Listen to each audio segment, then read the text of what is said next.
வணக்கம் நேயர்களே, விவாத நேரம் நிகழ்ச்சிக்கு உங்களை அன்புடன் வரவேற்கிறோம். இன்று நாம் விவாதிக்கக்கூடிய தலைப்பானது 41 பேர் உயிரிழந்த சம்பவத்திற்கு வீடியோ மூலம் விளக்கம் அளித்த விஜய்.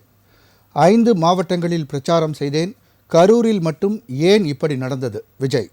பதற்றத்தை தணிக்கவே நான் கரூர் செல்லவில்லை. விஜய். பழிவாங்கும் எண்ணம் துளி அளவு கூட முதலமைச்சருக்கு இல்லை. ரகுபதி. கரூரில் சம்பவத்தை நேரில் விசாரிக்க வந்த என்டிஏ குழு. தமிழகத்தில் அரசியல் விளையாட்டை ஆரம்பித்து விட்டது பிஜேபி. திருமா. இவ்வாறாக விஜய் அவர்கள் தொடர்ந்து இந்த சம்பவம் குறித்து வாய் திறக்கவில்லை மற்றும் கரூரில் சென்று அவர் நேரில் பார்க்கவில்லை என்று பல கட்சித் தலைவர்களும் கருத்து தெரிவித்து வந்தனர். இந்த சூழ்நிலையில் இன்று அவர் ஒரு வீடியோவை வெளியிட்டிருந்தார். அதில் தனது வருத்தத்தை பதிவு செய்ததோடு மட்டுமல்லாமல் நான் கரூருக்கு வருவேன், வந்து பாதிக்கப்பட்டவர்களை நேரில் சந்திப்பேன் என்றும் கூறியிருந்தார். அது மட்டுமல்லாமல் முதலமைச்சர் அவர்களிடமே நேரடியாக ஒரு விஷயத்தை அவர் பதிவு செய்கிறார். முதலமைச்சர் அவர்களை குறிப்பிட்டு, யாரை பழிவாங்கும் எண்ணம் இருந்தால் என்னை பழிவாங்குங்கள், மக்களை அல்ல என்று அவர் கூறியிருக்கிறார். அது மட்டுமல்லாமல் அவர்களுடைய நிர்வாகிகளும் சரி, அது மட்டுமல்லாமல் யூடியூபில் விஜய் அவர்கள் சார்பாக பதிவிட்ட பலரும் கைது செய்யப்படக்கூடிய சூழல் இருக்கிறது, அவர்களையும் கைது செய்ய வேண்டாம் என்று அவர் கேட்டுக்கொண்டிருக்கிறார். அதாவது பொதுவாக பழிவாங்கும் நடவடிக்கை ஏதும் இருந்தாலும் மற்றவர்களை நீங்கள் செல்ல வேண்டாம், என்னிடம் வாருங்கள், நான் என் இல்லத்தில் இருப்பேன் அல்லது என் அலுவலகத்தில் தான் இருப்பேன் என்றும் அவர் தெரிவித்திருந்தார். இந்த சூழ்நிலையில் பல்வேறு தலைவர்களும் இது குறித்தும் வீடியோ குறித்தும் இன்று கருத்துக்களை தெரிவித்து வந்தார்கள். பல்வேறு இதில் இருக்கக்கூடிய சூழலில் எதிர்க்கட்சிகளுடைய சதி என்று ஒருபுறம் கூறி வருகிறார்கள். அது மட்டுமல்லாமல் விஜய் அவர்கள் குறிப்பிடும்போது இதில் தாவேக்கா நாங்கள் எந்த தவறும் செய்யவில்லை என்று அவர் குறிப்பிட்டிருந்ததையும் சிலர் விமர்சித்திருக்கிறார்கள். இவ்வாறாக இன்று விஜய் அவர்கள் வெளியிட்ட அந்த வீடியோ குறித்து பல்வேறு சர்ச்சைகள் எழுந்த வண்ணம் இருக்கிறது. அது பற்றி தான் நாம் இன்று விவாதிக்க இருக்கிறோம். விவாதத்திற்கு செல்லும் முன் நமது விருந்தினர்களை வரவேற்போம். முதலாவதாக இணையம் வழியாக நம்முடன் இணையும் திமுகவின் நாகநந்தினி அவர்களை வரவேற்போம். வணக்கம். அடுத்ததாக அதிமுக ஆதரவு பொதிகை சாரதி அவர்களை வரவேற்போம். வணக்கம். அரங்கில் நம்மோடு இணையும் தமிழ்நாடு காங்கிரஸ் கட்சியின் நந்தகுமார் அவர்களை வரவேற்போம். வணக்கம். வணக்கம். வலதுசாரி சிந்தனையாளர் வெங்கடேஷ் அவர்களை வரவேற்போம். வணக்கம். நாகநந்தினி மேம், உங்கள்கிட்ட துவங்குறேன். முதல் உங்களுடைய இப்போ கருத்துக்களை சொல்லுங்கள். விஜய் அவர்கள் அந்த வீடியோ குறித்தும் திமுக குறித்து எழுந்திருக்கக்கூடிய சர்ச்சைகள் குறித்தும் உங்களுடைய முதல் சுற்று கருத்தை சொல்லுங்கள். பரவாயில்ல சார். அனைவருக்கும் வணக்கம். முதல்ல ஒரு சம்பவம் நடந்து கிட்டத்தட்ட ஒரு 48 பேர் இறந்ததுக்கு அப்புறம் 41 தமிழ்நாடே 41 அதான் சார் 41 பேர் இறந்ததுக்கு அப்புறம் தமிழ்நாடே சம்பிச்சு போன ஒரு நிலைமையில அந்த கட்சியினுடைய தலைவர், உண்மையாலும் சொல்ல போனா அவர் அரசியல் செய்ய வந்தாரா, திரும்ப நடிக்க வந்தாரா, அவர் அரசியல்வாதியா நடிகரான்னு தெரியல, ஆனா ஒரு சூழல்ல இருக்கிறார். ஆனா அவர் இவ்வளவு நேரம் கழிச்சு பொறுமையா அமர மித்தவங்க எல்லாம் என்ன சொல்றாங்க, என்ன பண்றாங்க அப்படிங்கறத பார்த்து இதுக்கும் ஸ்கிரிப்ட் ரெடி பண்ணி இன்னைக்கு ஒரு வீடியோவை வெளியிட்டு இருக்கிறாரு அப்படிங்கறத பார்க்க வேண்டியதா இருக்கு. அப்புறம் ரொம்ப சரியா பேசுறதா நினைச்சு நிறைய விஷயத்த மறந்துட்டு பேசுறாரா என்னன்னு தெரியல. அவர் சொல்லும் போது ஒரு விஷயம், கரூர்ல மட்டும் எப்படிங்க இது நடந்துச்சு அப்படிங்கிற மாதிரியான ஒரு தோரணையில எல்லாம் கேட்கிறாரு. கரூர்ல தான் நடந்துச்சா? இதுக்கு முன்னாடி மதுரை மாநாட்டுல இவங்க செய்யும் போது குன்னூரை சேர்ந்த ஒரு இளைஞர் மூச்சு திணறி இறந்து போனாரு. அந்த விஷயம் அவருக்கு ஞாபகம் இல்லையான்னு தெரியல. அதை தாண்டி விக்கிரவாண்டியில அந்த வி சாலையில நாங்க முதல் பொதுக்கூட்டம் நடக்கும்போது கிட்டத்தட்ட 40 பேருக்கு மேல மயக்கம் அடைஞ்சாங்க. அதுல 4 பேர் ரொம்ப சீரியஸான நிலைமையில இருந்தாங்க. அவங்க அதை தாண்டி இவங்க நடத்தினாங்கல்ல, இப்ப இடையில நிறைய மக்களை சந்திக்கிறோம் பிரச்சார கூட்டம்னு நடத்தின நிறைய இடத்துல, திருச்சியில, அப்புறமா அடுத்தடுத்த இடங்கள்ல இவங்க நடக்கும்போது, அரியலூர்ல இங்கெல்லாம் நடக்கும்போது பொதுமக்களுக்கு எவ்வளவு சேதம் ஏற்பட்டுச்சு, அங்கேயும் எத்தனை கூட்ட நெரிசல் எல்லாம் இருந்துச்சு அப்படிங்கறது எல்லாமே தெரியும். இப்போ எனக்கு இன்னொரு டவுட் சார். இப்ப விஜய் சார் சொன்னதுல எனக்கு ஒரு டவுட். இப்ப இவர் கரூர்ல இந்த விஷயத்த செய்யணும்னு இன்னைக்கு செஞ்சு காமிச்சிருக்காரு. 50 மீட்டருக்கு முன்னாடியே போலீஸ் சொல்றாங்க, நீங்க சொன்ன டைமிங் இது, ஆனா நீங்க வந்த டைமிங் இதாயிடுச்சு, அங்க கூட்ட நெரிசல்ல அத்தனை மக்கள் தவிச்சிட்டு இருக்காங்க, 50 மீட்டருக்கு முன்னாடி நின்னுட்டு நீங்க பேசுங்க அப்படின்னு சொல்ல கூட அவர் அதை பத்தி எல்லாம் கவலைப்படாம கேட்காம, இல்ல நான் உள்ள போய் தான் தீர்வேன், உள்ள வர்றதுனாலயே அங்க மிக ஒரு நெருக்கடி ஏற்பட்டிருக்கு. இப்ப இவங்க பிளான் பண்ணி சொல்லிருக்காங்களா சார்? நான் என்ன கேக்குறேன்னா, காவல்துறைக்கு இவங்க கிட்ட சொல்லிட்டாங்க, இவங்க ஒரு ரிப்போர்ட் கொடுக்குறாங்க, 10,000 பேர் தான் வருவாங்க. ஏன் ஒரு தாவேக நிர்வாகிகளுக்கு தெரியாதா? உங்களுக்கு ரசிகர் கூட்டம் எவ்வளவு வரும், இல்ல உங்களுடைய தொண்டர்கள்னு சொல்றீங்களா, அந்த தொண்டர் கூட்டம் எவ்வளவு வரும்னு தெரியாதா? இவரு குறிச்ச டைம் 12 மணி. சரி அதுல இருந்து ஒரு 2 மணி நேரம் கழிச்சுப்போமே, ஒரு 3 மணிக்கு வந்து பேசிருந்தா கூட பரவாயில்ல. ஒரு நிதர்சனமா ஒரு மக்களை நம்ம யோசிச்சு பார்ப்போமே. விஜய் வந்துட்டாருன்னு ஏதாவது போன் பண்ணி கேட்டாலோ இன்னும் வரலன்னு தெரியும் போது அங்க கூட்டம் இன்னும் நெரிசல் ஜாஸ்தி ஆகிக்கிட்டே இருக்கு. ஜாஸ்தி ஆக ஆக அங்க இருந்த மக்கள் சுவாசிக்க முடியாம, தண்ணி இல்லாம, சாப்பாடு இல்லாம, அதை தாண்டி எத்தனையோ பெண்கள் குழந்தைகள் எல்லாம் வந்திருக்காங்க. இன்னைக்கு நீதியரசர் சரியான கேள்வி தானே கேட்டிருக்காங்க. வார விடுமுறை, அதை தாண்டி குவார்டர்லி லீவ் நடக்குது. இந்த இடத்துல இவ்வளவு பேர் தான் வருவாங்க, நீ எப்படி தாவைக்க நிர்வாகி நீங்க எப்படி சொல்லலாம் 10,000 பேர் தான் அப்படின்னு சொல்லி. அப்போ அங்க காவல்துறை சரியான ஒரு முன்னெடுப்பு எடுத்து வச்சிருக்காங்க. கிட்டத்தட்ட 500 கான்ஸ்டபிள் உள்ள இறக்கிருக்காங்க. முடிஞ்ச அளவுக்கு பாதுகாப்பு கொடுக்கணும்னு சொல்லியிருக்காங்க. அதற்கு முன்னாடி ரொம்ப நோட் பண்ண வேண்டிய விஷயம், முன்னெச்சரிக்கையா சொல்லியிருக்காங்க, 50 மீட்டருக்கு முன்னாடி நீங்க நின்றுங்க, உள்ள வராதீங்க அப்படின்னு. சரி சார், இந்த சம்பவம் எல்லாம் நடந்துருச்சு, உண்மையாலுமே அங்க இந்த விஷயம் நடந்துருச்சு. இதுக்கப்புறம் ஒரு எனக்கு எப்பவுமே இருந்த ஒரு சிந்தனை என்னன்னா, நாமக்கல்ல இருந்து கரூர் இவர் வர்றதுக்கு இவர் ரோட் ஷோ நடத்தக்கூடாது, அதுக்கு பர்மிஷனே கொடுக்கல. ஆனா அதை தாண்டி இவர் வர்றதுக்கு கிட்டத்தட்ட 4 மணி நேரத்துல 5 மணி நேரம் ஆகுதா? கேட்டா ரசிகர்கள் கூட்டம், தொண்டர்கள் கூட்டம், அவங்க வந்து அழைச்சிட்டு வராங்கன்னு சொல்லி அப்படியே தேர் மாதிரி அவரை கூட்டிட்டு வர்றாங்களா? அது எப்படி சார்? ஒரு சம்பவம் நடந்துருச்சு, பேசுறதுக்கு வெறும் 10 நிமிஷம் தான் பேசுறாரு. ஏதோ ஆதரவு இருந்துச்சுன்னா மேல வந்து சொல்றாரு, சொன்ன உடனே மீட்டிங் ஸ்டாப் ஆகுது. இங்க இருந்து திருச்சி விமான நிலையத்துக்கு மட்டும் கரூர்ல இருந்து 45 நிமிஷத்துல அவர் போய் சேர்றாரு. அவ்வளவு ஆதங்கம் இருக்கிறவரு, உண்மையாலுமே மனசுல அவ்வளவு வரி இருக்கிறவரு, ஒரு செகண்ட் பிரஸ் மீட் நின்னு சந்திச்சு எதுவுமே தெரியலப்பா, அவர் ரொம்ப வருத்தத்துலதான் இருக்காரு. ஒரே ஒரு வார்த்தை சொல்லிருக்கலாம்ல, எனக்கு தெரியலங்க, என்ன நடந்துச்சுன்னு புரியல, நான் என்ன எதுன்னு போயிட்டு நான் சொல்றேன். யாரையும் சந்திக்காம எதை பத்தி கவலைப்படாம இவர் பாட்டுக்கு பிளைட் ஏறி போயிட்டு, அதுக்கப்புறம் 4 மணி நேரம் கழிச்சு ஒரு ட்விட், அப்புறம் 68 மணி நேரம் கழிச்சு ஒரு வீடியோ. அதுவும் அந்த வீடியோல எவ்வளவு ஒரு வன்மம் பாருங்க சார். இன்னைக்கு தமிழ்நாடு முதல்வர் ஒரு வீடியோ விட்டாரு நேற்று. என்ன சொன்னார் அவரு? எந்த ஒரு கட்சி தலைவரோ அவருடைய தொண்டர்கள் இவ்வளவு பாதிக்கப்படுறத அனுமதிக்கவே மாட்டாங்க, அதனால எந்த அவதூறுகளையும் பரப்பாதீங்க, எந்த பொய் செய்தியும் சொல்லாதீங்க, இதை யார் மேலேயும் குற்றச்சாட்டுறதுக்கு நான் விரும்பல, விசாரணை குழு அமைச்சிருக்கு, அது என்ன தீர்வு வரும்னு தீர்வு வந்ததுக்கு அப்புறம் பாக்கலான்னு ஒரு பக்குவம் மிக்க ஒரு அரசியல் தலைவரா அவ்வளவு விஷயத்த அவர் சொல்லி. காவல்துறையினர் வந்து காவல்துறைக்கு 10,000 பேர் நாங்க வருவோம்னு சொல்லி கொடுத்தாங்கன்னு சொல்றீங்க. அதாவது இதுக்கு முன்னாடி திருச்சியில் நடந்ததோ நாகப்பட்டினம் போன்ற பகுதிகளில் நடந்த கூட்டங்களையும் நம்ம வந்து பார்த்துருப்பாங்க. இப்போ தமிழ்நாட்டில் உளவுத்துறைன்னு ஒன்று இருக்குது, காவல்துறைக்கும் தெரியும். ஸோ அப்படிங்கும்போது நீங்கள் 10,000 பேர் வராங்கன்னு சொன்னால் அப்படியே நீங்கள் அப்ரூவ் பண்ணிட்டீங்க அப்படின்னு சொல்கிறது வந்து எந்த வகையில் ஏற்றுக்கக்கூடிய ஒரு விஷயமா இருக்கு மேம்? சார் நீங்க நல்லா யோசிச்சு பாருங்க, இந்த விஷயம் காவல்துறை கிட்ட நம்ம சொல்ற கணக்குக்கு அவங்க அதை செயல்பாட்டுக்கு கொண்டு வராங்க. இன்னொன்னு, இந்த இவ்வளவு கேக்குறீங்களா சார், காவல்துறையை நீங்க கொஸ்டின் பண்றீங்க, அப்புறம் தமிழ்நாடு அரசு கொஸ்டின் பண்றீங்க, ஏன் டிவிகேவை இந்த தாவேகா கட்சி நிர்வாகிகளை யாரும் கேட்க மாட்டேங்கிறீங்க? உங்களுக்கு தெரியும்ல உங்க தலைவரோட மவுஸ் என்ன, உங்க தலைவர் எந்த அளவுக்கு பண்ணுவாரு. ஏன் நீங்க அப்பவுமே கரூர்ல நீங்க கேட்ட பாயிண்ட் எல்லாம் எப்படி, இதை விட குறுகிய சாலைகள் தான் நீங்க கேட்டீங்க. அங்க உழவர் சந்தை கிட்டையும் லைட் ஹவுஸ் கிட்டையும் அப்புறம் அங்க இருக்கக்கூடிய ஒரு பைபாஸ் ரோட்ல அந்த மாதிரி ஒரு குறுகிய சாலை தான் கேட்டீங்க. இதெல்லாம் சரிப்பட்டு வராதுப்பா.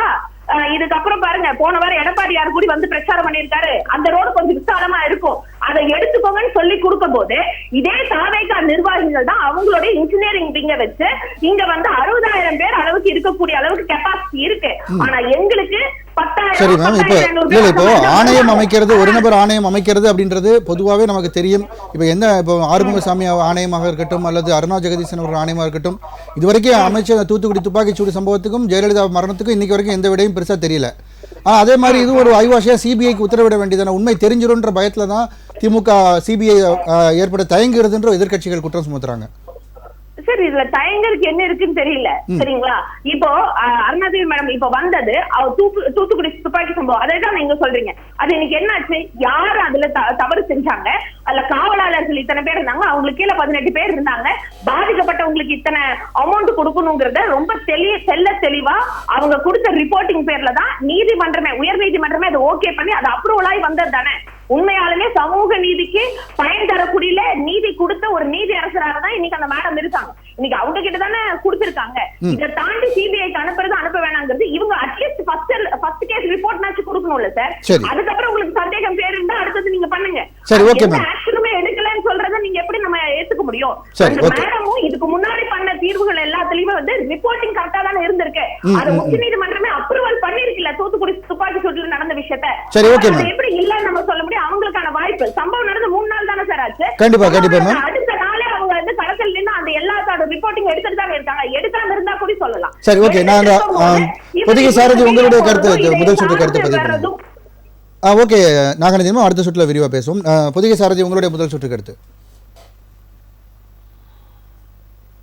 பொதிகை சாரதி உங்களுக்கு கேக்குதுங்களா?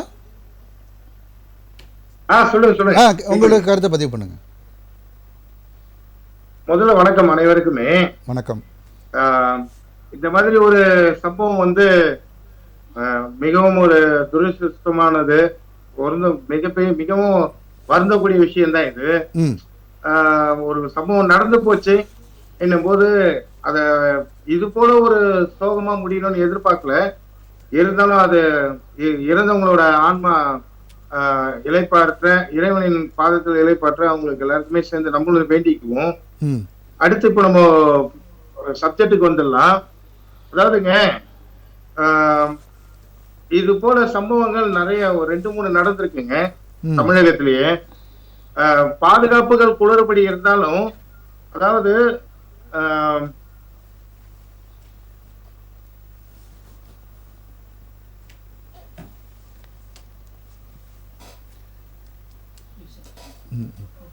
சரி, ஓகே. இணைப்பில் கொஞ்சம் ப்ராப்ளம் இருக்குன்னு நினைக்கிறேன். திரு வெங்கடேஷ், உங்களுடைய முதல் சுற்று கருத்து. முதல் குற்று சுற்று, அதாவது இன்றைக்கு வந்து இந்த அசம்பாவித சங்கம் வந்து நடந்துருச்சு. நடந்த பிறகு அதற்கான கேள்விகளை பொது வழியில் யாருமே கேட்கக்கூடாதுன்னு மாண்புமிகு முதலமைச்சர் சொல்கிறது தான் ஏற்றுக்கொள்ள முடியாத ஒரு வாதமாக முன்வைக்கிறோம். பிணைத்தை வைத்து அரசியல் பண்ணாதீர்கள் அப்படின்னு சொல்லி மாண்புமிகு முதலமைச்சர் சொல்கிறாரு. அனிதா அவர்களுக்கு வந்து நீட்டுக்கு இறந்தப்ப அந்த பிணைத்தை வைத்து திமுக எவ்வளோ பெரிய அரசியல் பண்ணியதுன்னு உங்களுக்கு தெரியும். சசி பெருமான் சாராயத்தை ஒழிக்கணும்னு மரத்தில் ஏறி அவர் இறந்த பிறகு அன்றைக்கி ஏடிஎம்கே ஆட்சியில் அந்த பிணைத்தை வைத்து திமுக எவ்வளோ பெரிய அரசியலை முன்னெடுத்ததுன்னு தெரியும். அதே மாதிரி சாத்தாங்குள்ள இரட்டை கொலை வழக்கு, அப்பனி மகனையும் வந்து லாக்அப் டெத்தில் பண்ணுறப்ப அந்த பிணைத்தை வைத்து அன்றைக்கு இருக்கக்கூடிய திமுக அரசாங்கம் அன்றைக்கு இருக்கக்கூடிய ஒட்டுமொத்த தமிழகத்தை எப்படி உலுக்கியதுன்னு தெரியும். இதை நாமே சொல்லாமல் மாண்புமிகு முதலமைச்சரே நாங்கள் அரசியல் செய்ய வரவில்லை, அவியல் செய்ய வந்திருக்கோம் அப்படின்றது கூட பொது வழியில் வச்சிருக்காரு. அப்போ அவர்களுக்கு எதிர்கட்சியாக இருக்கிறப்ப செயலாற்றுறப்ப கருத்து சுதந்திரத்துக்கு வந்து அவங்க அனுமதிக்கணும்ல. இப்போ நம்ம எதிர்கட்சியாக இருக்கப்ப அதற்கான கேள்விகளை வைக்கிறோம். இப்போ நம்ம யாரையுமே இப்போ விஜய் வந்து நேரடியாக வந்து திரு செந்தில் பாலாஜி தான் செஞ்சாருன்னு சொல்லல. அவர் ஒரு கேள்வி முன்வைக்கிறாருன்னா நான் இவ்வளோ ஓடி வந்திருக்கேன். இல்லை, அதுக்கு அந்த கேள்வியை நம்ம புரிஞ்சுக்க முடியுது இல்லையா? கரூரில் மட்டும் ஏன் அப்படின்னு கேட்கறதா சரி. முதலமைச்சர் அவர்கள்ட்ட நீங்க பழி வாங்கணும்னு நினைச்சீங்கன்னா என்ன பழி வாங்கன்னு சொல்றதுல இருந்து இதை தாண்டி வேற என்ன ஆப்வியஸா தெரியும். அப்படி இல்லைங்க, அவர் வந்து கரூரில் மட்டும் ஏன் அப்படின்னா அதுக்கு இன்பில்ட்டா அவர் எதை நோக்கி நகர்றாரு நமக்கு எல்லாம் புரியுது. நம்ம பொது வழியில சொல்ல முடியாது, ஏன்னா அவருடைய கருத்து அது. கரூர் மட்டும் அப்படின்னா மற்ற இதுல எல்லாம் நடத்தியிருக்கு. இவர்கள் சொன்ன கூட்டத்தை விட அதிகமா வந்திருக்கு. ஆனா இவ்வளவு பெரிய உயிர் சேதம் வரல. திருமாவளவன் அவர்கள் ஒரு கேள்வி வைக்கிறார். அதாவது நீங்க சொல்றீங்க கரூரில் மட்டும் ஏன் அப்படின்னு. இந்த மாதிரி உண்மையிலே பழி வாங்கணும்னு திமுகவோ நினைச்சிருந்தாங்கன்னா ஏன் விக்கிரவாண்டியிலே அவங்க ஸ்டார்ட் பண்ணியிருந்திருக்கலாமே? அது வந்து ஏன் இங்க உள்ள கரூர் வரைக்கும் வெயிட் பண்ணணுமா அப்படின்ற ஒரு கேள்வி அவர் வைக்கிறார். விஜய் சாருடைய கருத்துக்கு அவருடைய பதில், அதுக்கு எட்ட பதில் கிடையாது. நான் கேட்கறது என்னன்னா, எங்களுக்கான சந்தேகங்களை பொது வழியில் நீங்க தெளிவுபடுத்துங்கன்னு தான் சொல்றோம். இப்போ 10,000 பேர் தான் வருவான்னு சொல்லிட்டாரு. அவங்க கேட்டாங்க, புசியானந்த் கேட்டாருன்னு சொல்லி 11 நிபந்தனைகளோட நீங்கள் அனுமதி கொடுக்குறீங்க. 30,000 பேர் வந்துட்டாங்க. அதனால 10,000 ஒருத்தர் எக்ஸ்ட்ரா வந்துட்டாலும் நான் வந்து காவல்துறை வந்து அங்கே பணியாற்ற மாட்டேன்னு சொல்ல முடியுமா? சொல்ல முடியாதுல்ல. அதுக்கு தான் உளவுத்துறை ஒன்று வச்சிருக்கீங்க. ஐஏஎஸ் எதுக்கு வச்சிருக்கீங்க? காலையில் 7 மணிக்கு அவர் வந்து இங்கே 8 மணிக்கு ஸ்டார்ட் பண்ணி அங்கே 10 மணிக்கெலாம் இருக்கணும். அதுவே அவர் அப்போ தான் ஸ்டார்ட் பண்ணுறாரு. இங்கே வந்து 3 மணிக்கு முடிக்க வேண்டிய கூட்டத்தை 7 மணிக்கு தான் ஸ்டார்ட் பண்ணுறாருன்னா, அப்போ 7 மணினா கிட்டத்தட்ட ஒரு 4 மணி நேரம் 5 மணி நேரம் சோறு இல்லாமல் தண்ணி இல்லாமல் எதுவுமே இல்லாம நிக்கிறாங்க. அந்த இடத்துல எந்த உயிரிழப்பும் இல்லை. இல்லை, இன்னொன்று இது வந்து சரி உளவுத்துறை தகவல்கள் இப்போ கண்ணால் பார்க்குற கூட்டம் கூட்டிகிட்டே போகுதுன்றது தெரியுது, ஆப்வியஸாக தெரியுது. அந்த இன்ஸ்டண்ட்டாக கூட அவங்க ரியாக்ட் பண்ணி போலீஸ் கொஞ்சம் ஃபோர்ஸ் அதிகப்படுத்திருக்காங்க. நானும் சொல்கிறேன். இப்போ என்ன சொல்கிறாங்க, 10,000 பேர் வரதுன்னு சொன்னா நான் 500 போலீஸ் கொடுத்தேன்னு சொல்லி எஸ்பி சொல்கிறார். 10,000 20,000 30,000 வரணும், நீங்கள் 1,500 போலீஸை இறக்கிருக்கணும்ல, ட்ரோனை மேலே பறக்க விட்டுருக்கணும்ல, கண்ட்ரோல் ரூம் ஏற்படுத்திருக்கணும்ல. அந்த கூட்டத்தை கட்டுப்படுத்த வேண்டிய கடமை யார்ட்ட இருக்கு? அங்க 10,000 பேர் இருக்கானா, 20,000 பேர் இருக்கானா, 30,000 பேர் இருக்கானா விஜய்க்கு தெரியாதுங்க. அவன் பின்னாடி வால் பிடிச்சிக்கிட்டே வராங்க. விஜய் சார் பின்னாடி அவங்களுடைய தொண்டர்கள் வால் பிடிச்சிக்கிட்டே வரான். எங்க இருந்து? நாமக்கல்ல இருந்து பிடிச்சிக்கிட்டு வரான். அவர் வராதனாலும் பின்னாடி வராங்க. அது வந்து அந்த கட்டமைப்பு எதை நோக்கி அந்த கட்சியை அவங்க வழி நடத்துறாங்கன்னு அந்த சர்ச்சைக்குள்ள போக விரும்பல. ஆனா வரான். அப்ப 10,000க்கு மேல 20,000 30,000 மாத்திரனா அது மாத்த பிறகு அவ்வளவு பெரிய ஆட்கள் கூடிட்டாங்கன்னா உடனடியாக அங்க பெண்கள் எங்க அடர்த்தியா இருக்காங்க, குழந்தைகளை வச்சுட்டு யார் இருக்காங்க, அவங்க ஆக்சிஜன் கிடைக்குதா, ஒரு சதுர மீட்டருக்கு இவ்வளவு பேர் தான் நிக்கணும், அதிகமா நிக்கிறாங்களே அப்ப அவங்க உயிரிழப்பு சேதம் வரும்ன்றது அங்க இருக்கக்கூடிய காவல்துறை சேர்ந்தவர்கள் தெரியுமா தெரியாதா? அப்ப உடனடியாக அவங்க போலீஸ் போர்ஸ் அங்க ஏற்கனவே தடியடியோ ஏதோ நினைக்கிறீங்க, அங்க உயிரை காப்பாற்றணும்ல, முதல்ல அதோட வீரியத்தை அவங்களுக்கு சொல்லணும்ல ஃபர்ஸ்ட். அப்ப என்னன்னா காலையிலிருந்தோ சாயங்காலத்திலிருந்தோ நைட்டு வரையும் அவங்க நிக்கிறப்ப எந்த அசம்பாவிதம் வரல, எந்த உயிர் சேதம் ஏற்படல, அவர்களுக்கு தண்ணி இல்லை, சாப்பாடும் இல்லை, நிக்கிறாங்க, உயிர் சேதமும் இல்லை. யார் அந்த கூட்டத்தை ட்ரிகர் பண்றது, யார் அந்த கூட்டத்தை பேனிக் ஆக்குறது? இதுதான். ஒரு கூட்டம் வந்து அமைதியா நிக்குது, விஜய் வர வரப்ப நிக்கிறாங்க, விஜய் பாக்குறப்ப பேசுறாங்க, ஆம்புலன்ஸ் போறப்ப அவரே ஆம்புலன்ஸ் பேசுறாரு, அந்த ஆம்புலன்ஸ் எதுக்காக வந்ததுன்ற ஒரு கேள்வியை முன்வைக்கிறாங்க, அதுக்கு பதிலே சொல்லல. ஆம்புலன்ஸ் அங்கிருந்து நேர ஆஸ்பத்திரி போறதுக்கான வழியும் அதில் இல்லை. அந்த கூட்ட நெரிசல்ல அந்த ஆம்புலன்ஸ் வெளியில போய் ஒரு நோயாளியை காப்பாற்றவே முடியாதுங்க. ஒரு எள்ளு போட்டா எள்ளுக்கு நிக்க முடியாது. ஒரு ஆள் நிக்கிற இடத்துல 10 பேர் நிக்கிறாங்க, ஒருத்தன் கால் மேல மீச்சு ஒருத்தன் கால் நிக்கிற இடத்துல அந்த இடத்துல ஆம்புலன்ஸ் போய் ஒரு உயிரை காப்பாற்ற முடியுமா? ஆம்புலன்ஸ் முடிந்தாலும் விரைவாக போகுது, நீங்க என்னதான் விலகினாலும் விலக முடியல. எதுக்கு வந்துச்சுன்னு ஒரு கேள்வியை வைக்கிறோம். அப்ப இதை வைத்து அரசியல் பண்ணாதீங்கன்றாங்க. 10 ரூபான்னு பாட்டு பாடுறாரு, பாட்டிலுக்கு 10 ரூபாய், பாட்டிலுக்கு 10 ரூபான்னு பாடி முடிக்கிறாரு, செருப்பு வருது சர்ன்னு. விஜயோட ரசிகர்கள் எப்படிங்க செருப்பு எடுத்து அடிப்பான்? கேள்வி. இதெல்லாம் நான் சந்தேகமா தான் கேட்கறேன், நான் யாரும் இங்க பின் பாயிண்ட் விட்டு சொல்லல. சல்லுன்னு செருப்பு வருது, கொஞ்ச நேரம் கழிச்சு என்ன பண்றதுன்னா லைட் ஆஃப் ஆகுது, தடியடி நடத்துறாங்க. யார் லைட் ஆஃப் பண்ணது, எதனால கரண்ட் கட் ஆச்சு, தடியடி நடத்துறதுக்கான அனுமதியை எந்த போலீஸ் அதிகாரி கொடுக்குறாங்க? அதுதான் கேள்வி வைக்கிறோம். இது எங்க டவுட்? திடீர்னு 40 பேர் செத்துட்டாங்க, திடீர்னு ஆம்புலன்ஸா போகுது. அந்த ஆம்புலன்ஸ் எல்லாம் பொது ஆம்புலன்ஸா இல்ல, 108 ஆம்புலன்ஸ் கிடையாது. திமுக ஏதோ ஒரு அஜெண்டா இருக்கு அப்படின்னு நினைக்கிறேன். அஜெண்டா இருக்கா இல்லையான்றது உங்களுடைய சந்தேகங்கள் நீங்க எழுப்புறது அப்படிதான். நான் இந்த சந்தேகத்தை நீங்க நிவர்த்தி பண்ண, அஜெண்டா இருக்கா இல்லையான்றது சர்ச்சைக்குள்ள வரல. எனக்கு இந்த டவுட் இருக்கு. 41 பேரு இன்னைக்கு விழுப்புரத்துல சேர்ந்த ஐயப்பன் ஒருத்தர் இந்த இவ்வளவு பேர் இறந்ததுக்கு காரணம் செந்தில் பாலாஜன் கடிதம் எழுதி வச்சு செத்து போய்க்கிறான் ஒருத்தன். நீங்க விழுப்புரத்துல அதையும் சேர்த்தா 42 பேர் செத்துருக்காங்க இங்க, சரிங்களா? அப்ப இந்த 40 ஆம்புலன்ஸ் 30 ஆம்புலன்ஸ் 35 ஆம்புலன்ஸ் போதுன்னா அதுல தமிழ்நாடு அரசுக்கு நாங்க வரி கட்டி ஆம்புலன்ஸ் வாங்கி கொடுத்துருக்கோமே, அந்த ஆம்புலன்ஸ் எங்க? திமுக மருத்துவமனை ஆம்புலன்ஸ் எங்க போகுதுங்க? அந்த நேரத்துல எவனா வேலை வெட்டியில விட்டுட்டு மருத்துவமனை பேனர் எடுத்து வந்து அந்த ஆம்புலன்ஸ்ல கட்டி ஓடிட்டு போவானா? ஆம்புலன்ஸ் டிரைவர்ஸ் எப்படிமா இருப்பாங்க? ராணுவ படை மாதிரி இருப்பாங்க. ஒரே ஒரு கால் தான் வரும், அவன் பேண்ட் போறானா சட்டை போறானா அப்படியே ஏறிட்டு வண்டி எடுத்துட்டு வருவான், அவனை உயிரை காப்பாற்றணும்னு சொல்லி பறப்பான், போற வழியில சட்டையை போட்டுப்பான். அந்த மாதிரி ஸ்பீடா இருக்கவங்க 40 பேரும் பொறுமையா நின்று திமுக மருத்துவமனைன்னு சொல்லிட்டு ஒரு பேனர் அடிச்சு அந்த பேனர் ஆம்புலன்ஸ்ல கட்டிட்டு போறீங்கன்னா என்ன புரிதல் இது? அங்க தண்ணி குடுக்குறீங்க, அந்த தண்ணியில எல்லாமே திமுக ஸ்டிக்கர் இருக்கு, என்ன புரியுது? அவங்க வந்து ஆல்ரெடி ப்ரீ பிளான்டா இருக்காங்கன்னு சொல்றீங்களா? இருக்கிறேன்னு சொல்ல, இதுக்கான பதில சொல்லுங்கன்னு சொல்றேன். நான் எதுவுமே சொல்ல, ஏன்னா வழக்கு போட்டுருவாங்க, தெளிவா இருக்கிறாங்க. 23 பேர் அரெஸ்ட் பண்ணிட்டாங்க, நீங்க தான் பண்ணீங்க சொல்ல, என் மேல வழக்கு போட்டு என்னையும் கைது பண்ணுவாங்க. நீங்க ஏன் அப்படி சொல்றீங்கன்னு. அதனால நான் எனக்கு சந்தேகமா இருக்கு. யார் கேள்வி கேட்டாலும் வழக்கு போடுறேன்னு சார் சொல்லுது. அவதூறு பரப்புனீங்க சொல்லிட்டு 24 பேர் கைது பண்ணி உள்ள வச்சிருக்கீங்க, எந்த விசாரணை இல்லாம. நாளைக்கு 4 நாள் லீவு, கம்பல்சரி அவன் கோர்ட்ல இருந்து 1 வாரம் ஜெயில இருந்தா வரணும். அப்ப அந்த வழக்கு போடணும், நான் இவர் தான் பின்பாய் பண்ணா உங்க மேல வழக்கு வரும்ன்றது இன்டைரக்டா சொல்றீங்க. சரி, நாங்கள் கேட்கறது எங்களுக்கான சந்தேகங்களை நிவர்த்தி பண்ணுங்க. சரி, நேற்றுக்கு நிர்மலா சீதாராமன் அவர்கள் வந்து பார்த்துட்டு போனாங்க. இன்னைக்கு வந்து என்டிஏ தலைமை ஹேமா மாலினி அவர்கள் தலைமையில் என்டிஏ குழு வந்திருக்கு. அனுராக் தாக்கூர், தேஜஸ்வி சூர்யா அதெல்லாம் இருக்காங்க. ஸோ இந்த மாதிரியான இது கொண்டு அரசியல் செய்ய பார்க்கிறது தமிழகத்தில் வந்து பிஜேபி வந்து ஆட்டத்தை ஆரம்பித்து விட்டது அப்படின்னு திருமாவளவன் அவர்கள் சொல்றாரு. அதாவது நல்லா கேட்டுங்க, கனியாமுத்தூர்ல வந்து ஒரு பிரச்சனை நடந்தது, மதமாற்றம் செய்யறாங்கன்னு சொல்லி ஒரு குழந்தை வந்து தற்கொலை பண்ணுறப்ப இதே மாதிரி தேசிய மகளிர் ஆணையத்தில் அப்போ குஷ்பு உறுப்பினராக இருக்காங்க, அவங்க தலைமையில் வந்து ஒரு குழு பார்த்துட்டு தான் போனாங்க. மோடிஜி அவர்களுக்கும் உள்துறை அமைச்சருக்கும் உண்மை கண்டறியும் குழு மாநில ஐஏஎஸும் ரிப்போர்ட் கொடுக்கும், ராவனு கொடுக்கும், உளவுத்துறை கொடுக்கும். அது இல்லாமல் எங்க எம்பிக்கள் கொடுக்கும், அந்த பாதிக்கப்பட்டவர்களுடைய அனுதாபங்களையும் அவர்களுடைய என்னென்ன கஷ்டங்கள் பட்டாங்கன்றத போய் கேட்கணும். முத நாளே மோடிஜி அவர்கள் வர மாதிரி இருந்துச்சு, அவர் வர முடியாதுன்ற காரணம் நிதித்துறை அமைச்சராக நிர்மலா சீதாராமன் மேடமையும், பாராளுமன்ற இணையமைச்சராக இருக்கிற முருகன் அவர்களையும், முருகன்ஜி அவர்களும், அண்ணாமலைஜி அவர்களும், நாயனான் அவர்களும் ஒன்றாக இணைந்து ஒவ்வொருத்தராக பார்த்து தன்னுடைய பங்களிப்பை கொடுத்துட்டு மோடிஜி அவர்கள் வந்து 1 லட்ச ரூபாய் சென்ட்ரல் கவர்மெண்ட் தரன்றதை சொல்லிட்டாங்க, காயமடைந்ததுக்கு 50,000 சொல்லிட்டாங்க.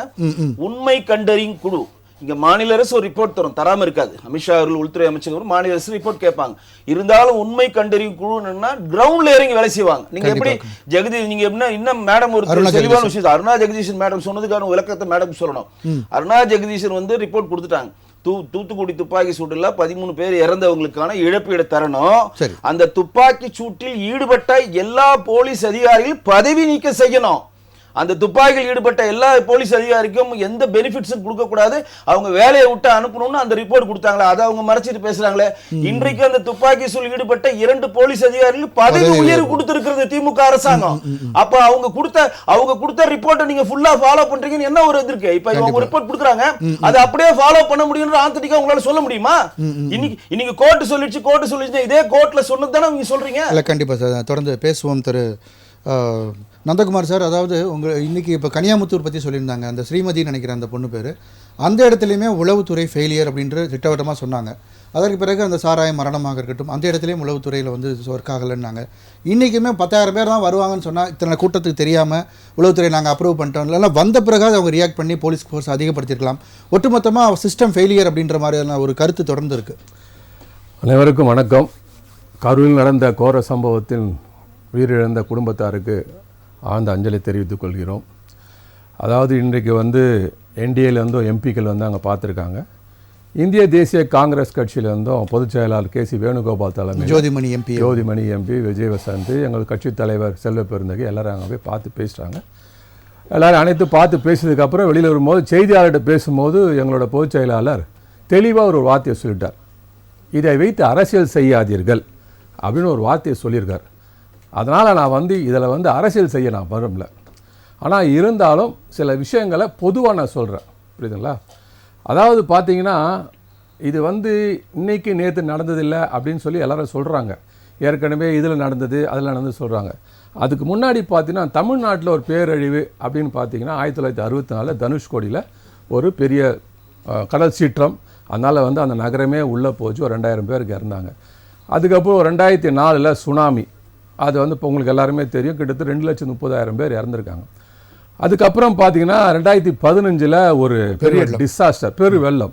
அது யாரால்? ஒரு மேன்மேட் டிசாஸ்டர்னு சொல்லி எல்லாருமே எழுதியிருக்காங்க. கிட்டத்தட்ட ஒரு 500 பேர் இறந்துருக்காங்க. செம்பரம்பாக்கம் ஏரியை வந்து லேட்டாக திறந்ததுனால அப்படின்னு சொல்லியிருக்காங்க. அதே மாதிரி இன்றைக்கி பார்த்தீங்கன்னா இந்த கரூர் சம்பவம் பார்த்தீங்கன்னா ஒரு மேன்மேட் டிசாஸ்டர் தான். அந்த மேன்மேட் டிசாஸ்டர் யார், அந்த குற்றம் செஞ்சது யார், இதுக்கு பின்னாடி இருக்காங்க யார் அப்படிங்கிறத வந்து இப்போ வந்து போலீஸ்க்கு அவங்களும் போயிருக்காங்க. காவல்துறை மூலமாக அவங்களுக்கு புலன் விசாரணை பண்ணுறாங்க. தாவக்க சைட்லையும் கோர்ட்டுக்கு போயிட்டாங்க. அது கோர்ட்டில் விசாரணை பண்ணி அது முடிவுக்கு வரட்டும்.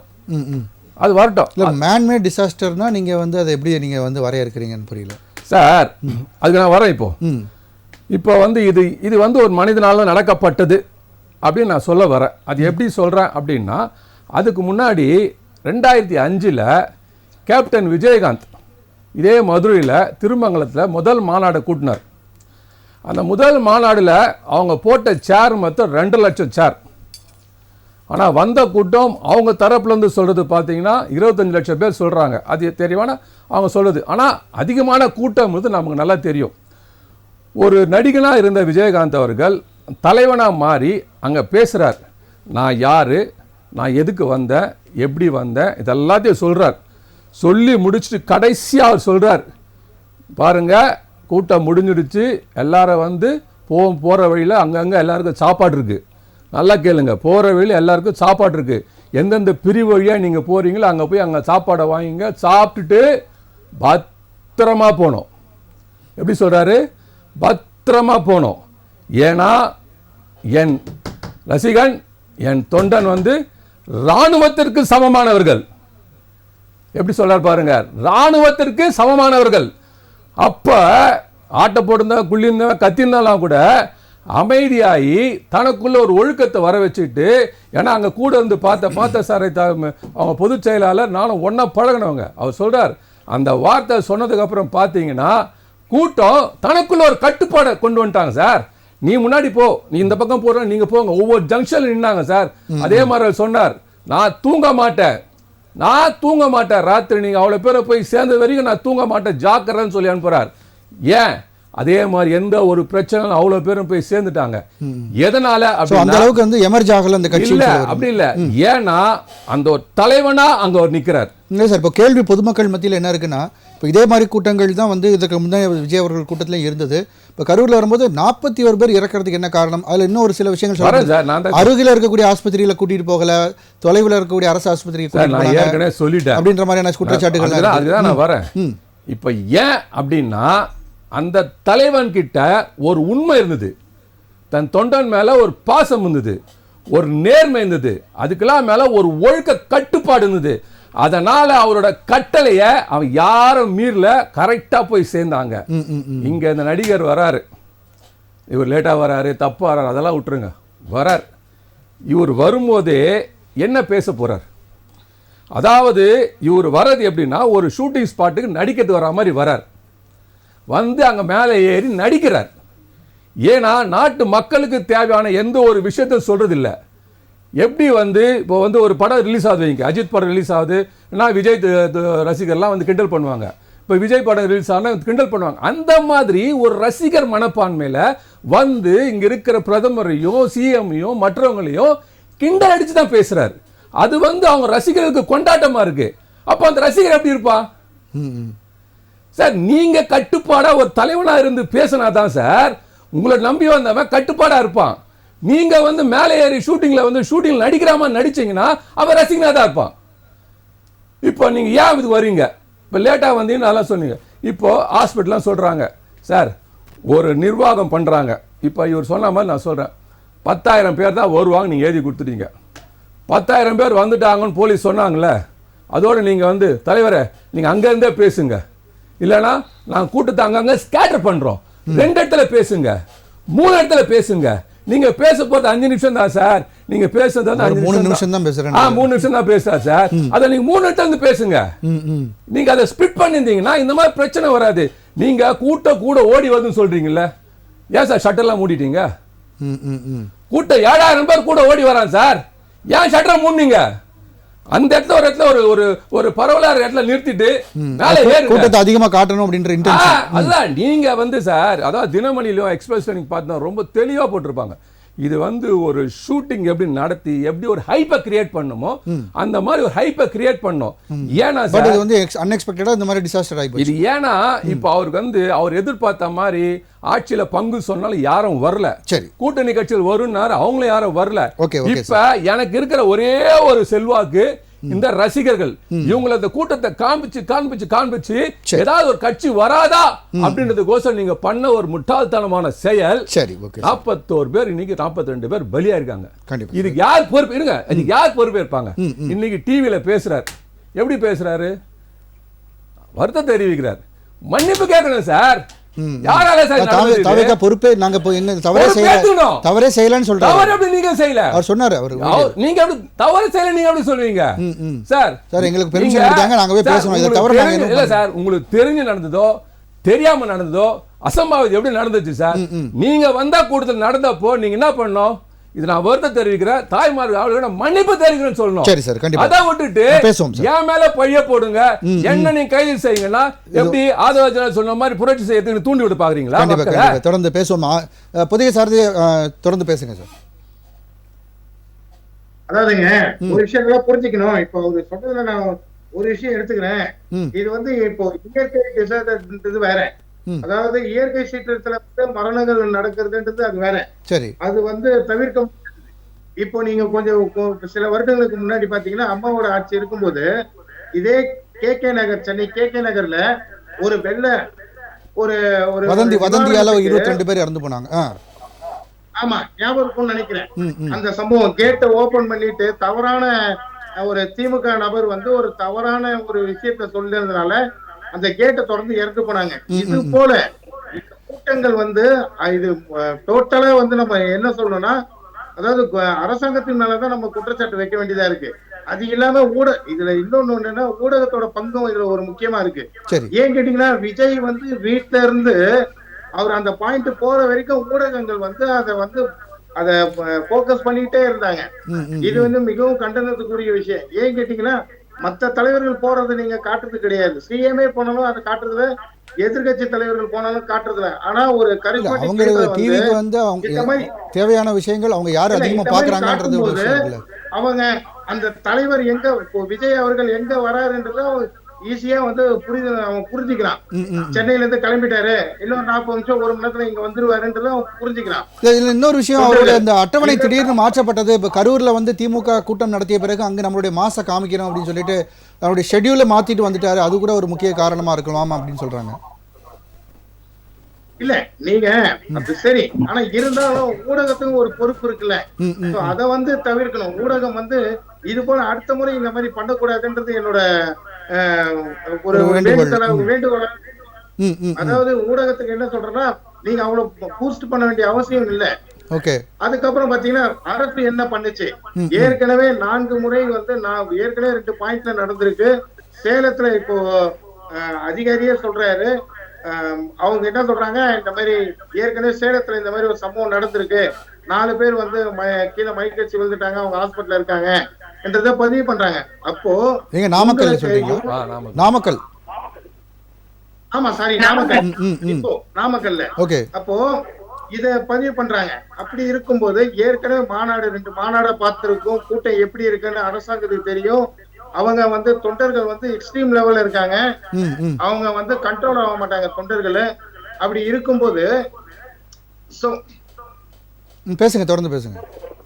அதாவது அவங்களுக்கு தெரியும் தொண்டர்கள் வந்து எந்த அளவுக்கு எக்ஸ்ட்ரீம் லெவல்ல இருக்காங்கன்ட்டு. சரி. அப்படி இருக்கும்போது அத வந்து கரெக்டா ஃபாலோ பண்ணிருக்கணும். அரசாங்கம் வந்து கரெக்டான ஸ்டெப் எடுத்திருக்கணும். அது அவங்க எந்த இடத்துல வந்து ஏற்கனவே பாத்துட்டாங்க, இந்த கூட்டம் வந்து கட்டுக்கடங்காம இருக்கு அப்படின்னும் போது 500 பேர் போடுறதுன்ற அர்த்தமே இல்ல. சரி, இல்ல நீங்க வீடியோல வந்து விஜய் அவர்கள் பேசுனதுல வந்து தாவேகா வந்து இதுல பெரிய தவறு எதுவும் இல்லைன்னு சொல்றது நீங்க எப்படி பாக்குறீங்க? போலீஸ் பாதுகாப்பு இன்னும் பலமா போட்டுருக்கு. சாரதி, நான் பேசுறது கேக்குதா? புரியுதுங்களா? ஹலோ, நான் பேசுறது கேக்குதா சாரதி? பேசுறது கேக்குதுங்களா உங்களுக்கு? அந்த இடத்துல இன்னும் பாதுகாப்பு போட்டிருக்கணும். போட்டிருந்தால் இன்னைக்கு இந்த சம்பவங்கள் நடந்திருக்காது. 500 பேரை போட்டது நீங்க இன்னும் 2000 பேர் 3000 பேர் காவல்துறையை போட்டிருந்தால் அந்த இடத்துல வந்து இந்த மாதிரி ஒரு அசம்பாவிதம் நடந்திருக்காதுன்றது நமக்கு தெரிய வருது. சரி, ஓகே. கண்டிப்பா சாரதி, ஒரு இடைவேளைக்கு பிறகு நம்ம தொடர்ந்து பேசுவோம். நேர்களே, இன்று விஜய் அவர்கள் காணொலியை வெளியிட்டிருக்கிறார், வருத்தம் தெரிவித்து 41 பேர் மரணத்திற்கு. அது பற்றி நாம் விவாதித்து வருகிறோம், தொடர்ந்து விவாதிக்கலாம். ஒரு சாரதி, நீங்கள் நிறைவு செய்ய முதல் சுற்று கருத்தில் இடைஞ்சல் ஆகிடுச்சு, கொஞ்சம் நிறைவு செய்யுங்க. அதாவது இப்போ பிரதான எதிர்க்கட்சியாக இருக்கீங்க, இப்போ என்டிஏலேருந்து குழு அனுப்பியிருக்காங்க, காங்கிரஸ்லேருந்து வந்து பார்த்துருக்காங்க.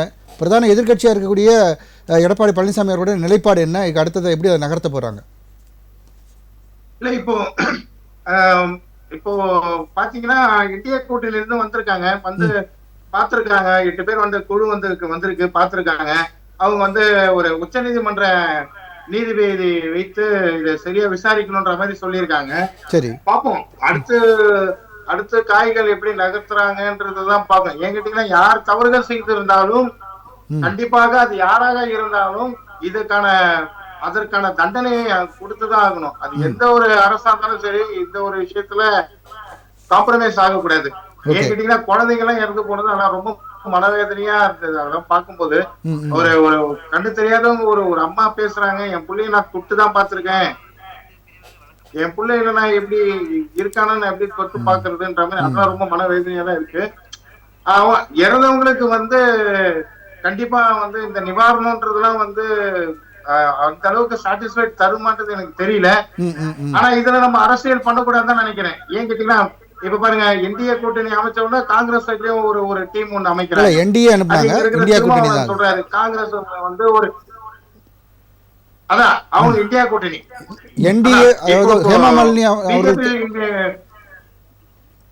இல்ல காங்கிரஸ் வந்து அனுப்பியிருக்காங்க. அதுல ஒரு தனி குழு என்டிஏ தலைமையில வந்து ஒரு என்டிஏ உடைய குழு ஒண்ணு வந்திருக்காங்க. இப்ப இவங்க இந்த பிஜேபி கவர்மெண்ட் இந்த சைடு ஒரு குழு அமைச்சதுக்கு அப்புறம் காங்கிரஸ் சைட்டே அமைக்கிறாங்க. இல்லாம இத வந்து அரசியல் பார்க்காம நடந்த தவறுகள் யார் செய்திருந்தாலும் அவருக்கு மேல் நடவடிக்கை எடுக்க வேண்டியது உங்களுடைய கருத்து. கண்டிப்பா தொடர்ந்து பேசலாம். ஒரே நிமிஷம் நான் முடிச்சிடறேன். சொல்லுங்க. ஒரே நிமிஷம் நான் முடிச்சிடறேன். அதாவது முதல்வரை வந்து நீங்க வந்து இல்ல அவங்க யார் யார் தவறு பண்றாங்களோ அவங்களை விட்டுருங்க, நீங்க என் மேல நடவடிக்கை எடுங்கன்றது வந்து இதெல்லாம் ஒரு சினிமா டைலாக் மாதிரி இருக்கு. அது பார்க்கும்போது அது ஏன் கேட்டீங்கன்னா, முதல்வர்ன்றவர் வந்து எல்லாருக்குமே முதல்வர். அவர் எனக்கா இருந்தாலும் சரி, கட்சி வேறுபாடு தாண்டிதான் அவர் முதல்வர். அப்படி பார்க்கணும். அப்படின்னும் போது மக்களுக்கு வந்து அவர் முதல்வராக தான் இருக்காரு. அப்போ அந்த மாதிரி இடத்துல இருக்கும்போது ஒரு தவறுகள் நடக்குதுன்னா அந்த தவறுகள் அவர் முடிவு எடுக்க வேண்டியது இல்ல. அது நீதிமன்றங்கள் இருக்கு. நீதிமன்றங்கள் ஆணையம் போட்டிருக்காங்க, தனி ஆணையம் போட்டிருக்காங்க. முதலமைச்சர் அவர்களை குறித்து இது மாதிரி பழிவாங்கும் நடவடிக்கை இருந்தா நீங்க முதல்வரை வந்து நீங்க என்ன சொல்றீங்க? முதல்வரை நீங்க என்ன சொல்றீங்க? நீங்க யார் மேல எடுக்கிறதா எடுக்காதீங்க, எதுவாலும் என் மேல எடுங்கன்ற மாதிரி அதெல்லாம் பேசுறதா, அதெல்லாம் ஒரு சினிமா பட டைலாக் மாதிரி இருக்கு. கண்டிப்பா கண்டிப்பா இதெல்லாம் திருத்திக்கணும் விஜய் முதல். அடுத்து வந்து இந்த மாதிரி அவர் சொல்றாரு, அடுத்து பிரச்சாரம் இதை விட வீரியமா இருக்கும்ன்ற மாதிரி எல்லாம் பேசுறாரு. அடுத்து உங்களுக்கு பர்மிஷன் தருவாங்கனாலே தெரியல. அவர் கார்னர் பண்ணி பேசணும்ன்றதுல இது போல ஒரு தவறுகள் எந்த கட்சியுமே செய்யக்கூடாதுன்றத நான் பதிவு பண்றேன். இல்ல கண்டிப்பா தொடர்ந்து பேசலாம்.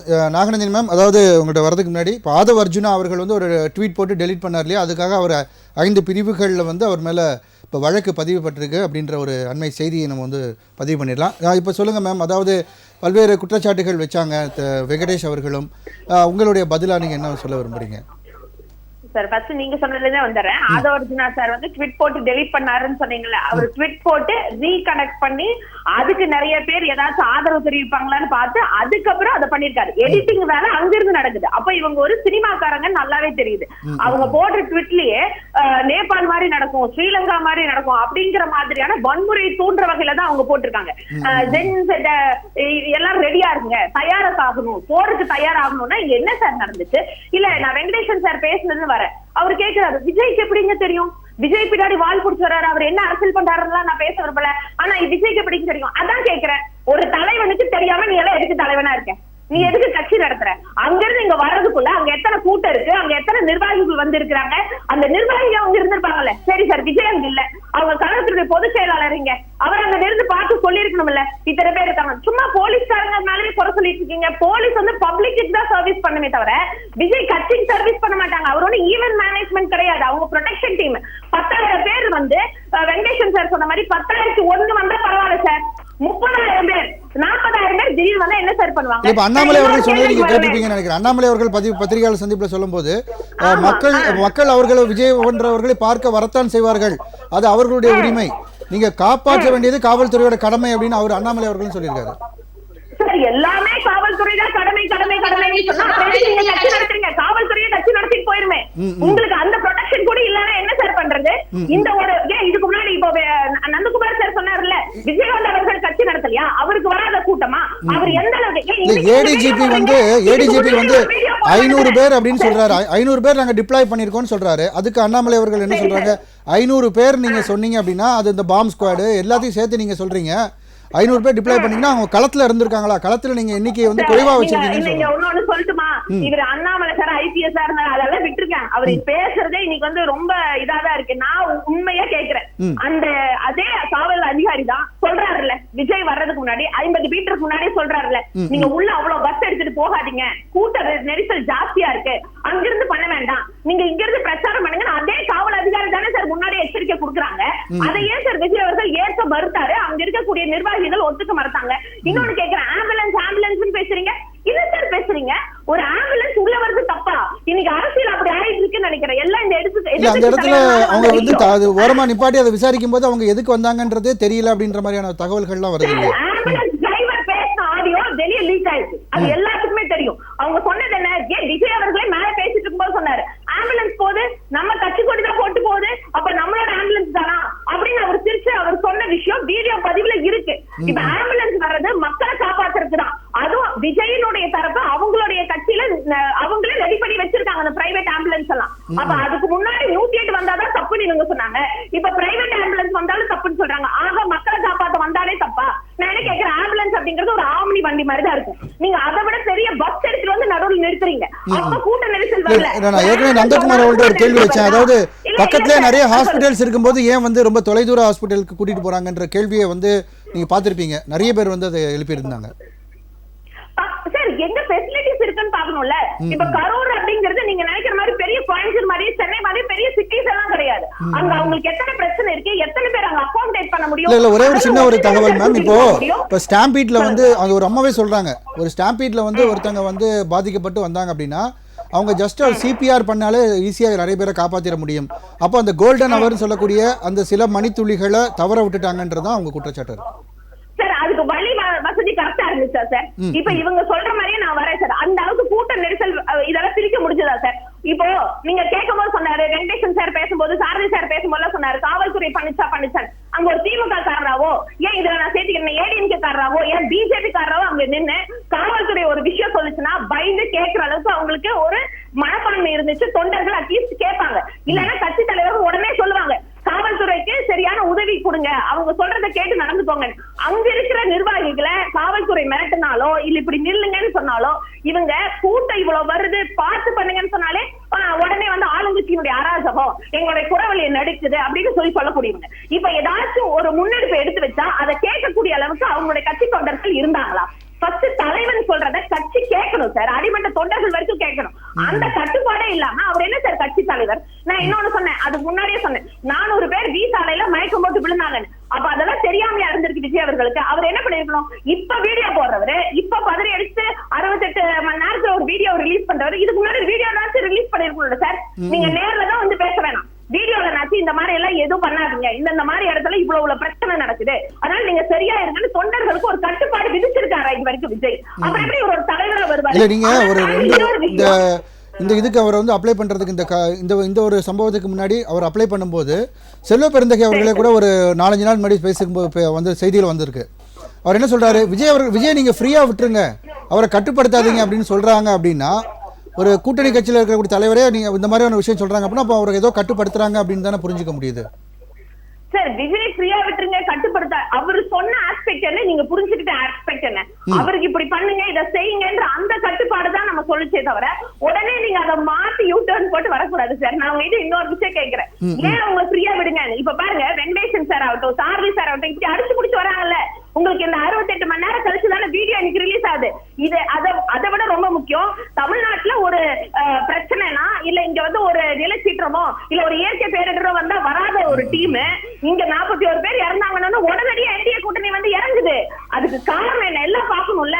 இந்த 5 பேர் சார், இவங்க ஒண்ணு தாவேக்கா, இன்னொன்னு ஏடிஎம்கே, இன்னொன்னு இந்த இவங்க சொல்லக்கூடிய இந்த சமூக ஊடகங்கள், அதை தாண்டி இவங்களுக்கு சப்போர்ட் பண்ணக்கூடிய ஒரு டீம்.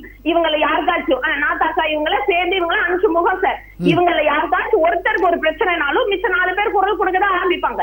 நான் இன்னொன்னு கேட்கிறேனே, ஏன் சார் இந்த 63 நாளுக்குள்ள தாவேக்கா தலைவர் விஜய் அவர்களுடைய நடிகர் விஜய் அவருடைய காரு கிட்டத்தட்ட எங்கிருந்து எங்க போயிருக்கு, நீலாங்கரையில இருந்து பட்டினம்பாக்கம் போயிருக்கு.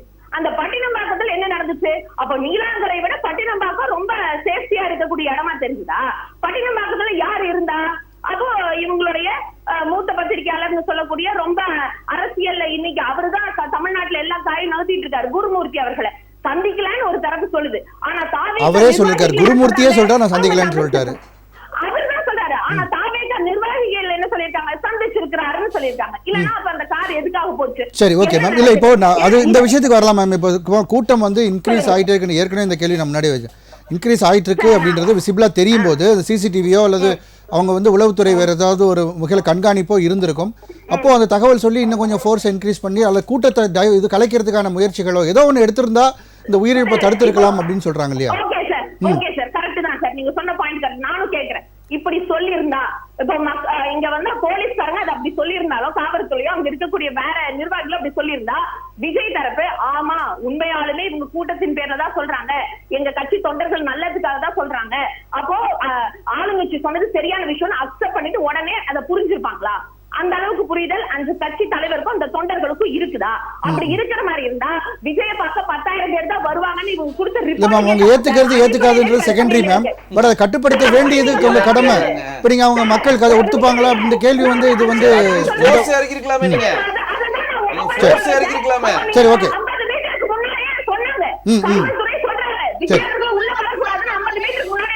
சரி ஓகே ஓகே நான் வெங்கடேசன் சார் பேசும்போது சொன்னாரு மேல செருப்பு வந்து விழுந்துச்சு, வாட்டருக்கு 10 ரூபான்னு பாட்டு பாடும்போது வீடியோ போய் தெளிவா பாருங்க. அவர் அது சமூக வலைதளங்கள்ல ரொம்ப வந்து வைரலா பகிரப்பட்டுதான் இருக்கு. ஏன்னா அங்க வந்து கூட்ட நெரிசல் ஆயிடுச்சு. அங்க களத்துல இருந்தவங்க சொன்னது நெரிசல் ஆயிடுச்சு, இங்க எங்கனால நிக்க முடியல, மயக்க வருது, உன் வண்டி எடுத்துட்டு போயான்னு சொல்ற மாதிரி தான் அங்க இருக்கிறவங்க பண்ணிருக்காங்க. இவர் என்ன பண்ணாரு, உடனே கீழே இறங்கி பார்த்து எந்த தலைவராச்சும் இப்படி செய்வாரா சார்? இவர் என்னவோ பாட்டில் தூக்கி கீழே போடுறாரு. தண்ணி பாட்டில் தூக்கி போடும் போது அதை பிடிக்க வரும்போது இன்னும் கூட்ட நெரிசல் அங்க ஜாஸ்தி தானே சார் ஆகும். அப்ப எல்லாரும் விஜய் கொடுக்குற பாட்டில நான் வாங்கணும், என்னமோ அதை என்னமோ கோப்ப மாதிரி வாங்குறதுக்காக அங்க நிக்கிறாங்க. சரி, ஓகே நான் வரேன், நேரம் குறைவா இருக்கு, நான் மறுபடியும் வரேன். இருங்க சார், இந்த ஒரு விஷயம் மட்டும் பதில் சொல்லுங்க. இங்க வந்து உடனே அங்க இருக்க மாவட்ட கழக செயலாளர் இப்ப நாங்க வந்து உதவி செஞ்சனால திமுக தப்புன்னு நீங்க சொல்றீங்களா? நாங்க உதவி செய்யாம இருந்தா அரசினுடைய அலட்சியம். இவங்க வந்து செஞ்சிருக்கலாமே. கரூர் தான் அவங்க எல்லாரும் இருக்காங்கன்னு சொல்லிருக்காங்க. இப்ப அண்ணன் செந்தில் பாலாஜி அவர்கள் உடனே வந்து செய்யறாரு. உடனே இவர் என்ன கேட்கிறாரு, பொறியாளர்களுடைய ஆம்புலன்ஸ் எப்படி வரும்? இதெல்லாம் பிரச்சனை நடந்ததுக்கு அப்புறம் அந்த இடத்துக்கு வந்த விஷயம். அந்த இடத்துல ஆல்ரெடி இருந்தது என்னன்னு பேசணும். அது இல்லாம உதவி செஞ்சோங்கிறதுக்காக இந்த அளவுக்கு விமர்சனம் எல்லாம் பண்ணக்கூடாது. சரி, ஓகே திரு வெங்கடேஷ் அவர்கள், அதாவது அவங்க என்ன சொல்றாங்கன்னா, அதாவது நடவடிக்கை சொன்னாலும் எதிர்வினையாகும், இவங்களை வந்து தடுக்கிறாங்க, எங்க கூட்டம் கூடுறத எதிர்கட்சிகள் அதாவது ஆளுங்கட்சி தடுக்குதுன்ற மாதிரியான முறைக்கு தான் வருவாங்க அப்படின்னு செய்து. நாகநந்தி மேடம் ஒன்று புரிஞ்சுக்கணும். 10,000 பேருன்றது கூட்டம். இவங்க சொன்ன டைம் வந்து 2 மணியோ 3 மணிக்கு வந்துடுவார். இப்போ வந்து விஜய் வந்துடுவார் சொன்ன டைமு. போலீஸ் அங்கேயே தான் நிற்கிது, கூட்டம் ஏறிக்கிட்டே இருக்குது. 10,000ன்றது 15,000 ஆகுது, 20,000 ஆகுது, 30,000 வர வரையும் போலீஸ் அங்கேயே இருக்குது. ஒரு முட்டு சந்தில் 10,000 பேர் தான் நிற்க முடியுன்ற ஒரு பேசிக் சென்ஸ் வந்து காவல்துறை அதிகாரிகளுக்கு தெரியாதுன்னு நீங்கள் சொல்கிறத நம்ம ஏற்றுக்கொள்ளவே முடியாது. அந்த இடத்துல நீங்கள் தாவேகா தொண்டர்களாக அதை பார்க்குறீங்க. பொதுமக்களுங்க, நம்ம தமிழ் குடிகள். அவங்க முதலமைச்சர் அவர்கள் சொல்றது நான் சொல்றேன். என்னுடைய மக்கள் அங்க வந்து அவதி விடுறப்ப அதுக்கான ரெஸ்பான்சிபிலிட்டி எனக்கு இருக்கு. கரூரோடைய ரவுண்டனா பஸ் ஸ்டாண்ட் இருக்க இடத்துல அனுமதி கேட்குறாங்க அவங்க. இது வந்து அவங்க சொல்லப்பட்ட செய்தி. நான் வந்து தாவேகா சார்பாக பேச வரல. அவங்க அனுமதி மறுக்கிறாங்க. ஏற்கனவே எடப்பாடி அவர்கள் இந்த முட்டு சந்தில் பண்ணியிருக்காரு, 15,000 பேர் பண்ணியிருக்காங்க, இதை எடுத்துக்கங்க அப்படின்னு சொல்றாங்க. சரி, நாகநந்தினிமா முதல்ல பதிவு பண்ணாங்க, அவங்க கேட்ட இடங்கள்ல இதை விட கன்ஜஸ்டடா இருக்கு. முழுசா சொல்லிடுறேன். அந்த ரவுண்டனால உதயநிதி அவர்களும் மாண்புமிகு முதலமைச்சர் திரு ஸ்டாலின் அவர்களும் ரோட் ஷோ பண்றதுக்கும் கூட்டங்கள் நடத்துக்கும் அனுமதி மட்டும் எப்படி கொடுக்குறீங்க? ரெண்டாவது, இப்ப இவங்க சொல்றீங்க அனுமதி கொடுக்கலன்னா கோர்ட்டு போட்டோம். இன்னைக்கு பிஜேபி நடக்கிற பாதி போராட்டங்கள் கோர்ட் அனுமதி பெற்று தாங்க நடத்துறோம். டைரக்டா அனுமதி தராங்களா இங்க? அப்ப நீங்க என்ன சொல்றீங்க, கோர்ட்டு தாவேக்கா போகுது, நாங்க வந்து வேலுச்சாமிபுரத்துல அனுமதி கேட்கிறோம், ரவுண்டனால அனுமதி கேட்கிறோம், அனுமதி தரலன்னு கோர்ட்டுக்கு போகுதுன்னு வைங்க. கோர்ட் எல்லாத்தையும் வைக்கும்ல, ஏன் நீங்க அனுமதி தர மாட்டீங்கன்னு சொல்றப்ப இவங்க சொல்லுவாங்க, கோர்ட்டுகிட்ட சொல்லுவாங்க, இவங்க வந்து 10,000 பேர் கூடுறன்றாங்க, அது 10,000 பேர் கூடுறதுக்கான இடம் இல்ல, அது ஸ்பேஸ் இல்ல, இந்த இடத்துல வந்து 10,000 பேர் கூடுறதுக்கான ரவுண்டனால கொடுக்க முடியாது, அவங்க தொண்டர்கள் ஆர்வ மிகுதியால் பயங்கரமா வராங்கன்னு இந்த ஆளுங்கட்சி சார்பா கோர்ட்ல வைக்கிறப்ப கோர்ட் என்னமா சொல்லும், 2 இடத்துலயும் அனுமதி இல்ல, தள்ளி போங்க, இந்த மாதிரி பிரச்சனை நடக்குது, இங்க நாங்க அனுமதிக்க முடியாது, நான் பப்ளிக் நின்று டிஸ்டர்ப் பண்ணாங்க. ஏற்கனவே கோர்ட் சொல்லியிருக்கு 1 கோடி ரூபாய் டெபாசிட் கட்டணும், பொது சக்திக்கு சேவை அளித்தனா சொல்றாரு. உங்களுக்கு ஒரு இதுனா நீங்க வந்து சிட்டியை விட்டு தள்ளி போய் பண்ணுங்கன்னு கோர்ட் சொல்லிடுச்சுன்னா பிரச்சனையே இல்லை. நீங்க கோர்ட்டுக்கு போறதுக்கு அனுமதி கொடுத்தீங்க. 11 நிபந்தனைகளுக்குள்ள நீங்க அனுமதி கொடுத்துட்டீங்கன்னா அங்க வர்ற ஒவ்வொரு உயிரையும் காப்பாற்ற வேண்டிய கடமை அரசுது, மறுக்க முடியாது, அரசுடைய கடமை அது.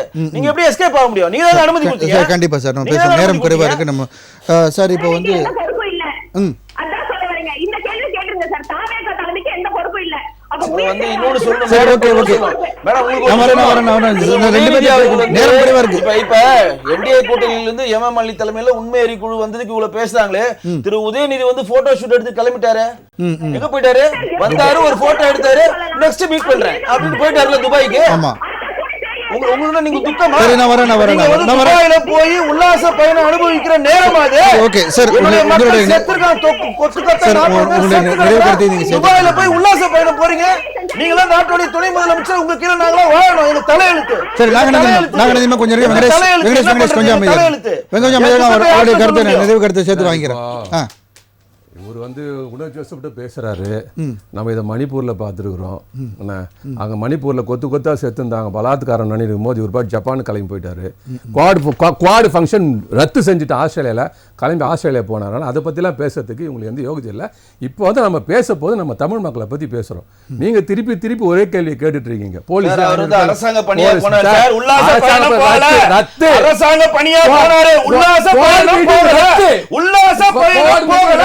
உல்லாச பயணம் போகல. சரி, சரி, சரி. அரசாங்க ரீதியா போறது, ராஜாங்க ரீதியா போறது போய் உல்லாச பயணோட கம்பேர் பண்ணாதீங்க.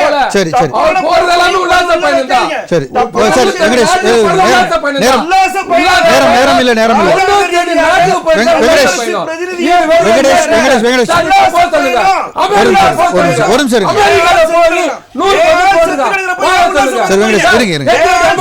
ஒரு நிமிஷம் சாரதி நேரம் இல்லை ஒரு நிமிஷம் சரி சரி சரி கேட்டீங்கல்ல கேட்டுட்டீங்கன்னா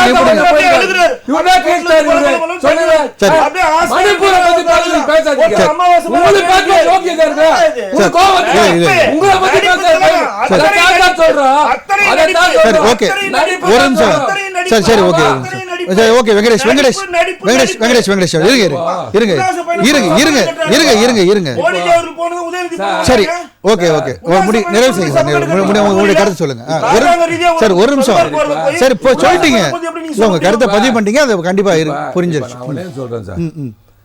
இப்போ ஒரு கட்சி இருக்கு, அவரோட பாஜக இருப்பார். இப்போ ஒரு கட்சி இருக்கு, நாங்க கூட்டம் நடத்துறோம், ஒரு 10,000 பேர் வந்து நாங்கள் பர்மிஷன் வாங்கிட்டோம். சரி, ஏற்கனவே அந்த இடத்துல 15,000 பேர் அக்காமடேட் பண்ணியிருக்காங்க.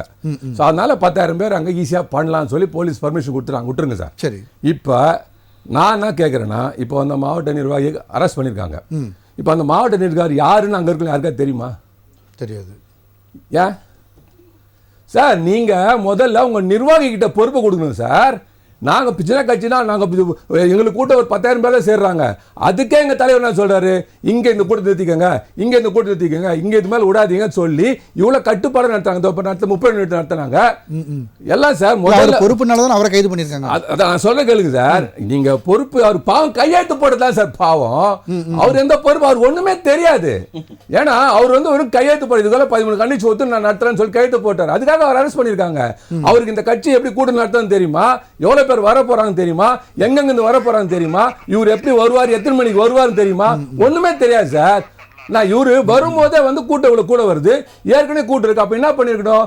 இவங்க தான் பண்ணணும். இப்போ ஒண்ணும் இல்ல, இப்ப நீங்க எந்த ஒரு கூட்டம் பாருங்க, இப்ப மு.க. ஸ்டாலின் போறாரு, இல்ல யாரு போனாலும் பாத்தீங்கன்னா பேரிகேட் போட்டு அங்கங்க ஸ்கேட்டர் பண்ணினே இருப்பாங்க, பிரிச்சு விடுவாங்க. வரவங்களை வந்து அதுக்கு மேல விட மாட்டாங்க.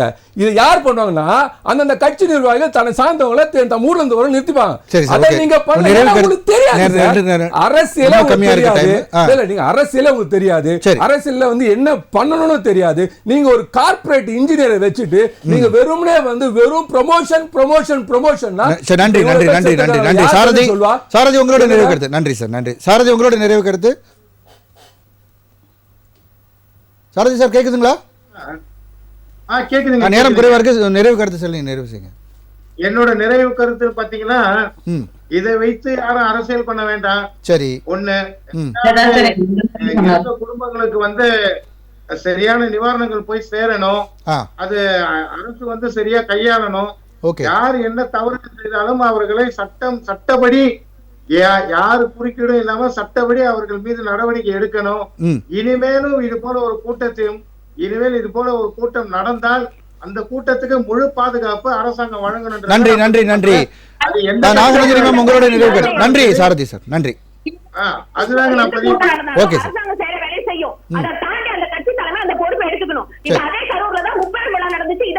கூட்டம் குடிச்சு அதுக்கான கட்சி கட்டமைப்பு இருந்துச்சு. அந்த கட்டமைப்போட இருந்தா கட்சி நடத்துவாங்க. இல்லன்னா கட்சி தலைவர்களுக்கு பயமா இருந்தா ஓடி போறீங்கன்னா அப்படியே ஓடி போயிருங்க சார். நன்றி நன்றி நன்றி. சீரழிக்கிறீங்க, தமிழ்நாட்டை வதைக்கிறீங்கன்னு பாக்குறோம். இதை தாண்டி தமிழ்நாட்டு முதல்ல ரொம்ப பெருந்தன்மையா நன்றி நன்றி நன்றி நன்றி சார். ஒரே வரியில நிறைவு கருத்து சொல்லி பேசுங்க. நன்றி, ஒரே வரி தான். நன்றி நன்றி நாகநந்தினிமா. தொண்டர்கள் பண்பட வேணும், அரசியல் ரீதியாக பண்பட வேணும். இனியும் வந்து ரசிகர்களை வைத்து அரசியல் நடத்த முடியாதுன்றத விஜய் சார் அவர் புரிஞ்சுக்கணும். கண்டிப்பா சார், நன்றி. தொண்டர்களாக மாற்ற வேண்டும். நன்றி நன்றி. நம்முடன் விவாதத்தில் பங்கு பெற்ற விருந்தினர்கள் அனைவருக்கும் நன்றி. மீண்டும் ஒரு விவாத நேரம் நிகழ்ச்சியில் சந்திப்போம் நேயர்களே. நன்றி, வணக்கம்.